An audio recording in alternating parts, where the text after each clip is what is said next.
Fibroids అంటే ఏంటి ma'am? Fibroids అంటే యూట్రస్లో ఫైబ్రస్ టిష్యూ అనేది ఒక చోట చేరి ఒక లంప్ కింద ఫామ్ అయ్యి యూట్రస్లో ఎక్కడైనా ఫామ్ అవ్వచ్చు. ఇందులో చాలా వెరైటీస్ ఉంటాయి. ఇప్పుడు క్యావిటీ లోపలికి ఫామ్ అయ్యే వాటిని సబ్మ్యూకోజల్ అంటాం. ఆర్ యూట్రస్ వాల్ లోపల కనుక ఫామ్ అయితే ఇంట్రామ్యూరల్ అంటాం. ఆర్ యూట్రస్ పైన సర్ఫేస్ మీదకి బుడిపల్లాగా వస్తే వాటిని సబ్సిరోజల్ వెరైటీస్ అంటాం. సో ఇవి ఎక్కడుందో, ఎన్ని నెంబర్ ఉన్నాయో అండ్ ఎంత సైజులో ఉన్నాయో ఇవన్నీ అల్ట్రాసౌండ్ ద్వారా గుర్తించి దానికి తగిన ట్రీట్మెంట్స్ ఇస్తాం. అంటే స్క్రీనింగ్ టెస్ట్ అంటే ఏంటి ma'am? Cervical cancer screening test అనేది అందరూ లేడీస్ కూడా చేయించుకోవాలి. సో యూజువల్లీ 25 to 50 years వరకు చేస్తున్నాము. ఈ టెస్ట్ ఏంటంటే పాప్స్మియర్ అంటాం దీన్ని.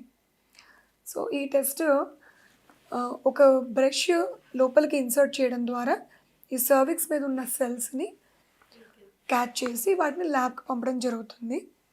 సో ఈ సెల్స్ ఎలా ఉన్నాయో నార్మల్గా ఉంటే మళ్ళీ వీళ్ళని 3 years తర్వాత వచ్చి చేయించుకోమని చెప్తాం.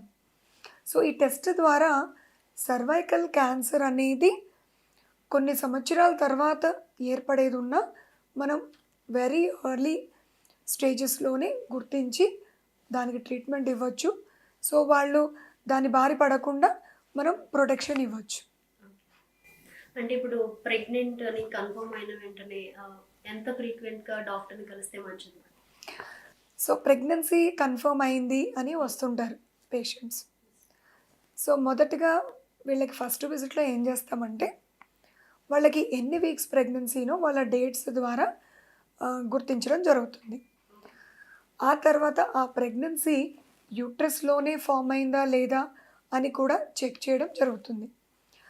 ఎందుకంటారా, 1 out of 100 ప్రెగ్నెన్సీస్ ఎక్టోపిక్ అంటే ఈ ట్యూబ్స్లో కానీ ఓవరీస్లో కానీ అదర్ దాన్ యూట్రస్లో కూడా ఫామ్ అవ్వచ్చు.